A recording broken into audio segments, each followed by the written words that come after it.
Another innocent victim of a homicidal maniac.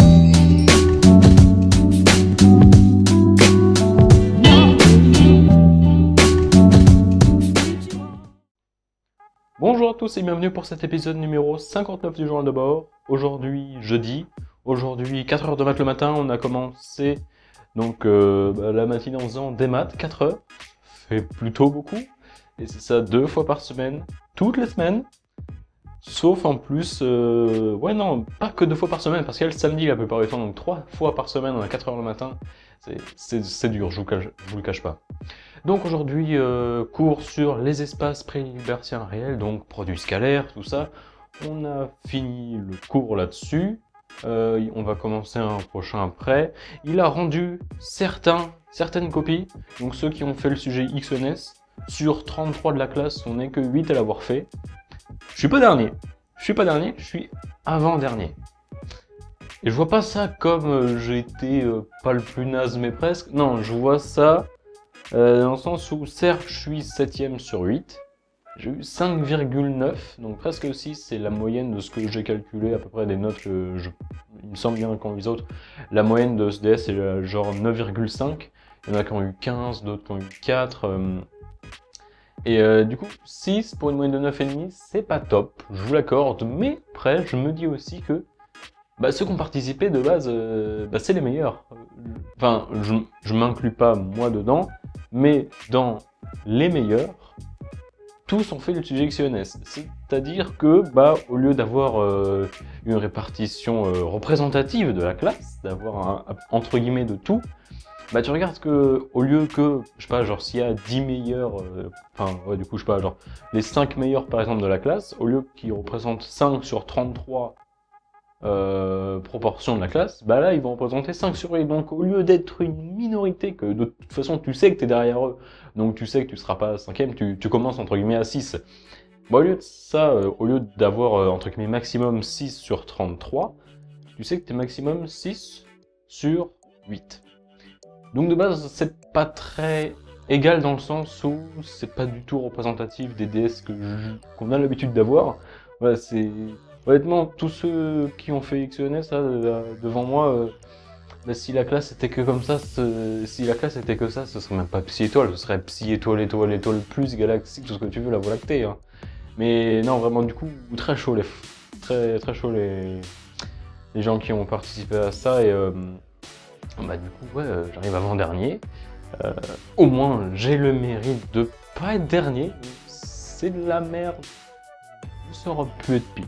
Et puis au final, voilà, je m'en sors avec presque 6, donc moi ça m'a, voilà, je vais relire bien ma copie, je vais relire la correction, je vais apprendre de mes erreurs, et puis ça va être bénéfique, je vais sans doute reprendre XENS la prochaine fois.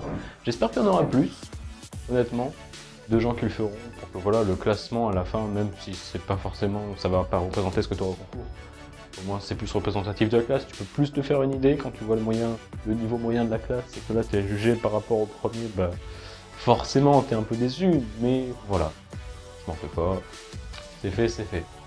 Ensuite, l'après-midi, 2 heures cours de physique, on a commencé le deuxième chapitre sur les transports, enfin non, pas le transport, justement, sur la propagation des ondes à une dimension, câble coaxial.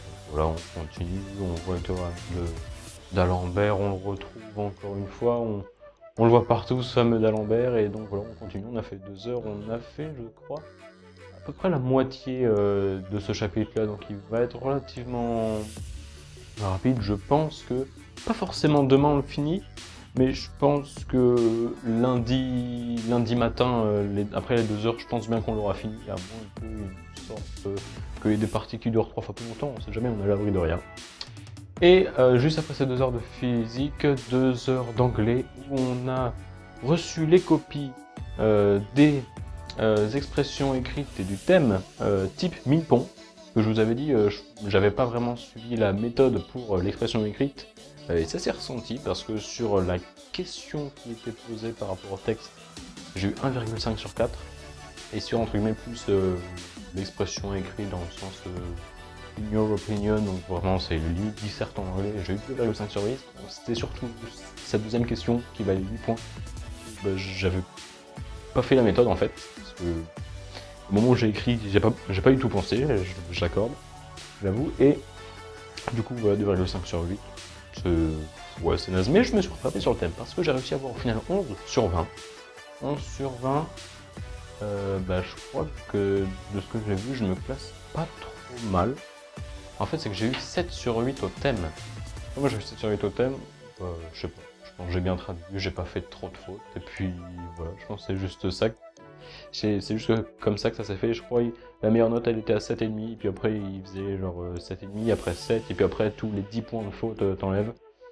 Comme je vous ai expliqué dans l'épisode qui remonte à je sais même plus quand, peut-être il y a 10 ou 20 épisodes, que je me souviens même plus du numéro des épisodes, donc je peux pas vous dire lequel voir. En gros, c'est pour le thème, comme il n'y a pas de barème précis, ils disent bah, une faute selon le type de la faute, ça va de faux sens, mais en mode c'est pas exactement ce qu'ils attendaient, à moins, ça fait -1, à carrément tu traduis pas, genre tu mets rien, tu laisses un blanc, ça c'est -4, et après ils prennent tous les totaux pour, je crois que c'est la région ou alors carrément tout le concours. Ils classent tous ceux qui ont de moins ou plus de fautes. Le premier, ils le mettent à 19, le dernier à 2, un truc du style, et puis après ils font linéairement. Et c'est comme ça qu'ils accordent. Donc là, j'ai eu 23 points de faute, je crois. Il y avait 2 endroits. Si vraiment tu mettais un truc que tu faisais gaffe et que beaucoup de gens faisaient la faute, et toi que tu l'as pas fait, tu avais des points bonus. Genre je crois si ça a rattrapé la pire faute. Donc si tu fais une omission, ça te met -4. Et vraiment, t'as pigé un truc qu'il fallait bien traduire, et bah, il t'enlève l'omission en fait, donc voilà. Moi j'ai pas eu de bonus, mais j'ai pas fait d'omission, donc ça va. Et du coup, ouais, j'ai eu 11, ça va. J'ai fini à 17h, et puis voilà, sinon c'est tout. Demain, 2 heures de français, 2 heures de physique. Français, je vais bien écouter, parce que là, je pense que je vais faire pour la disserte de samedi, c'est prendre plein de citations, et voir si je peux en retenir genre un peu plus d'une dizaine, genre une dizaine, une quinzaine. Je pense que j'arriverai pas à faire plus, mais voilà, une dizaine, une quinzaine. Et en fait, parce que je pensais, j'ai découvert aujourd'hui, donc c'est plutôt tard, vu que la disserte c'est dans 2 jours. Mais j'ai découvert un truc, c'est qu'en fait, la plupart du temps, pour la disserte, faut mettre des citations, certes, mais la plupart des gens qui mettent des citations, c'est pas en mode ils connaissent des centaines de citations et puis ils sont ah oui, la plus appropriée pour le terme, le propos que je veux tenir à propos de ça, cette idée-là, que reflète l'auteur, ce serait celle-là. Non, la plupart du temps, c'est ils connaissent des citations et puis ils s'arrangent pour que ça veut dire quelque chose. Même la prof nous avait dit on peut faire dire tout et n'importe quoi, à peu près n'importe quelle citation, dans les limites du raisonnable. Donc si j'apprends 10 à 15 citations, supposons que j'en apprends 15, je pense que ce serait plutôt bien. Ce serait même pas mal. Sur les 15, s'il y a peut-être la moitié, 7 citations que, voilà, je me souviens parfaitement et j'arrive à bien les placer, et puis après 2-3 autres que, un peu tiré par la cheveux, mais ça passe, il y a moyen de faire quelque chose de pas dégueu. Aussi, on aura sans doute un choix pour la disserte, c'est soit un type CCP, type CCP pour l'écrit de français. Alors jusqu'à 2015, j'ai vu qu'il y avait une épreuve de vocabulaire. Ok. Et puis à partir de 2015, ça a été enlevé. Dommage, parce que le vocabulaire, c'est marrant. Même si, pour des fois, ils peuvent tous sortir des mots épithètes, je me souviens même plus, je crois que c'est un type d'adverbe qu'on voit en primaire. On voit des mots. Mais bon, il n'y a plus ça depuis 2015, et du coup, CCP, c'est 4 heures l'épreuve, mais il y a résumé de texte et disserte à faire. Et l'autre type qu'on a sans doute, qu'on aura peut-être le droit de faire, on va avoir un choix, ce sera 1000 ponts. 1000 ponts, c'est 3 heures, donc 1 heure de moins, mais il y a le résumé en moins. Ce qui veut dire que, supposons que tu étais parti pour faire 1000 ponts, tu veux prendre un CCP, hormis la différence de concours, mais là, juste pour DS, tu veux faire un 1000 ponts, tu passes pour dire non, je vais faire CCP, t'as certes 1 heure en plus, mais t'as tout un résumé à faire. Ce qui veut dire que c'est rentable, entre guillemets, de faire CCP, la ODS, seulement si tu penses que ton résumé va te prendre moins d'1 heure. Et que ta note sera meilleure que ta disserte.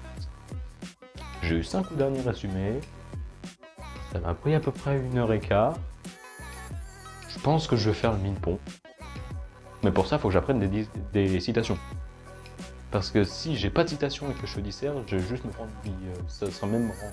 Si vraiment t'as aucune citation, fais le résumé pour, entre guillemets, sauver les meubles. Mais voilà, Ça va être chaud. Et puis, ouais, sinon, c'est tout. Demain, un test de SI l'après-midi. Donc, je vais réviser à fond la 6 ce soir. Parce que, voilà, même si on a eu DS la dernière fois et entre-temps, interro de cours, bah, les trucs entre-temps que j'aurais pu oublier ou alors qu'on n'a pas du tout été interrogé, faut que je bosse ça pour être chaud pour demain. Sur ce, je vous dis à la prochaine. À plus.